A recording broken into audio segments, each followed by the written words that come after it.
Good morning students. Welcome back to our English classes. ഇന്ന് നമ്മുടെ grammar class ആരംഭിക്കുകയാണ്. UP school കുട്ടികൾക്ക് അടിസ്ഥാനപരമായി അറിഞ്ഞിരിക്കേണ്ട ബേസിക് ഗ്രാമറാണ് നമ്മളിന്ന് ആരംഭിക്കുന്നത്. എല്ലാവരും തന്നെ ക്ലാസ് കാണണം, നോട്ട്സ് എഴുതിയെടുക്കണം. വരും ക്ലാസ്സുകളിലൊക്കെ കൂടുതൽ ഗ്രാമർ നിങ്ങൾക്ക് പഠിക്കാൻ സാധിക്കും. Parts of speech.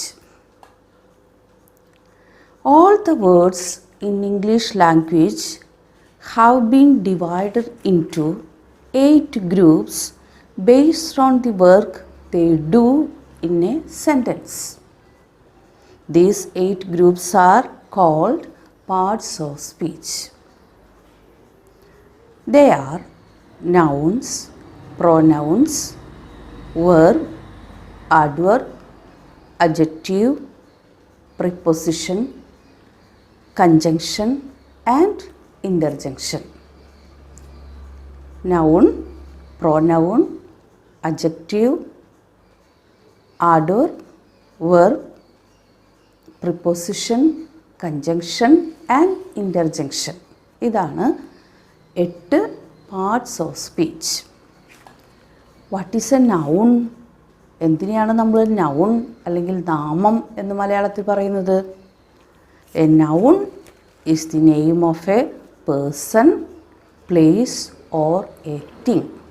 ഒരാളുടെയോ സ്ഥലത്തിൻ്റെയോ ഒരു സാധനത്തിൻ്റെയോ പേരിനെ സൂചിപ്പിക്കുന്നതിനെയാണ് നൗൺ എന്ന് പറയുന്നത്. The thing can be living, non living, abstract or concrete. ഇതിൽ തിങ് വസ്തുവിൻ്റെ പേര് എന്ന് പറയുന്നു. അത് ജീവനുള്ളതോ ഇല്ലാത്തതോ ആകാം.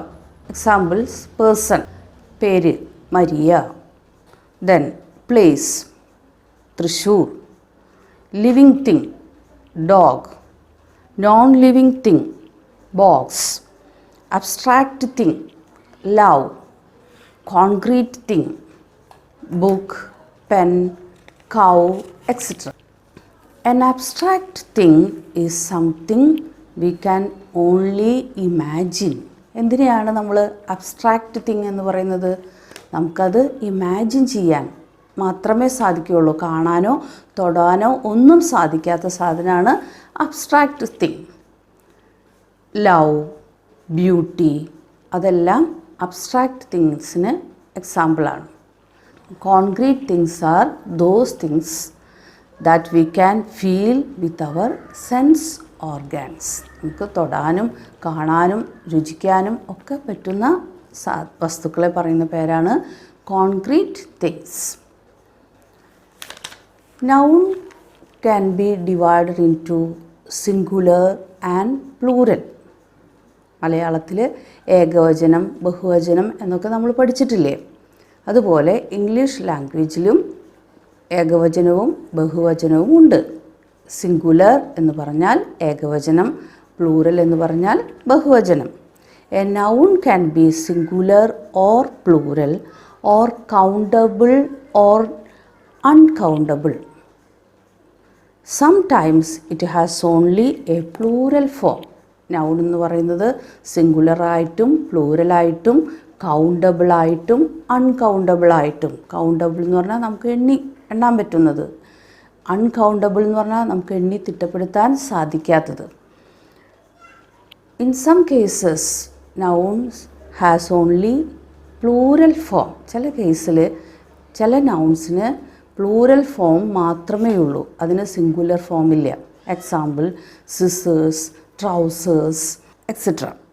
Examples for nouns that have both singular and plural forms are boy. Singular ഫോമാണ് ബോയ് എന്നുള്ളത്. അതിൻ്റെ പ്ലൂറൽ എന്താ? Boys. Then watch, watches. Knife, knives. Man, MAN, man. അതിൻ്റെ plural form MEN, men. Then child, plural form children. Examples for nouns that have only plural forms: scissors, trousers, handcuffs, earphones, etc.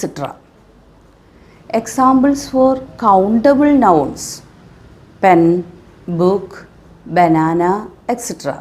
അതൊക്കെ നമുക്ക് എത്ര books ഉണ്ട്, എത്ര banana ഉണ്ട് എന്നൊക്കെ നമുക്ക് എണ്ണി തിട്ടപ്പെടുത്താൻ സാധിക്കും. അങ്ങനെയുള്ള നൗൺസിനെ പറയുന്ന പേരാണ് countable nouns. Examples for uncountable nouns: water, weather, air. അതൊന്നും നമുക്ക് എണ്ണാൻ പറ്റാത്തതാണ്. അതിനെയാണ് അൺകൗണ്ടബിൾ നൗൺസ് എന്ന് പറയുന്നത്. അപ്പോൾ നൗൺസിനെ നമുക്ക് വീണ്ടും രണ്ടായിട്ട് ഡിവൈഡ് ചെയ്യുന്നു: സിംഗുലർ ആൻഡ് പ്ലൂറൽ. സിംഗുലർ രൂപവും പ്ലൂറൽ രൂപവും ഉള്ള കുറേ നൗൺസ് ഉണ്ട്. ഇനി ചില നൗൺസിന് പ്ലൂറൽ ഫോം മാത്രമേ ഉള്ളൂ. അതാണ് scissors, trousers, handcuffs, earphones, etc. Then the second form of parts of speech is pronoun. A pronoun is a word used instead of noun. നൗണിന് പകരം ഉപയോഗിക്കുന്ന ഒരു സെൻറ്റൻസിൽ നൗണിന് പകരം ഉപയോഗിക്കുന്ന ടേംസാണ് pronoun. For example, John is tall, he is also handsome. John is tall, he is also handsome. ഇവിടെ ജോണിന് പകരമാണ് ഇവിടെ രണ്ടാമത്തെ സെൻറ്റൻസിൽ ഹീ എന്ന് ഉപയോഗിച്ചിരിക്കുന്നത്. The pronoun he is used instead of the noun John. Other examples for pronouns are I, she, it, they, we, you, me, my, mine, etc. Shyam said that he was going to Bangalore on Monday. Shyam said that he was going to Bangalore Monday. ഇവിടെ ശ്യാമിന് പകരം ഉപയോഗിച്ച വാക്കാണ് he. Look at the dog, it is running after the man.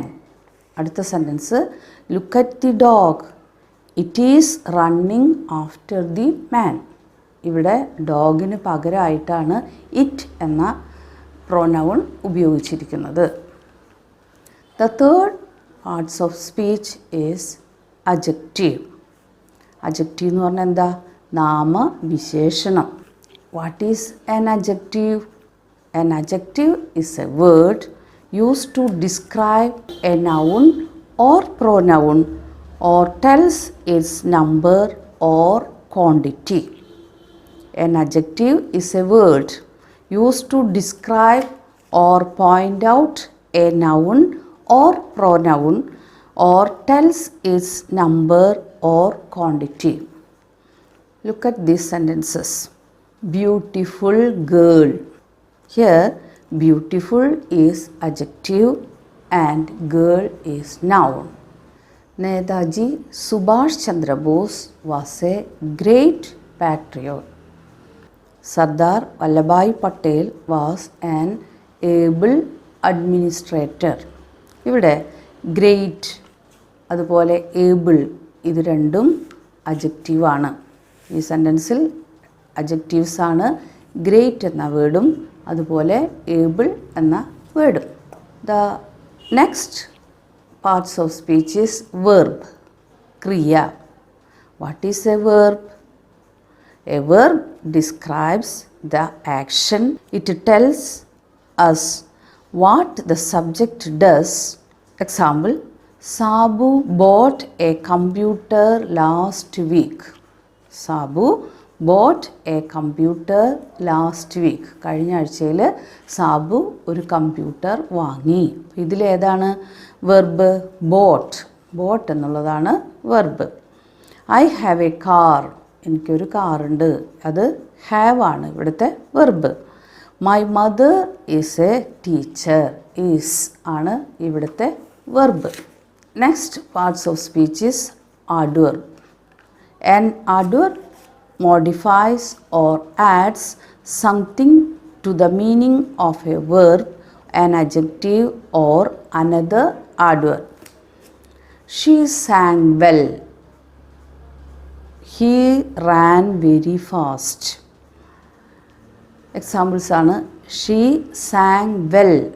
San എന്നുള്ള വെർബിനെ കൂടുതൽ ഭംഗിയാക്കാൻ വേണ്ടി വിശേഷിപ്പിക്കാൻ വേണ്ടി ഉപയോഗിച്ചിട്ടുള്ള വാക്കാണ് വെൽ.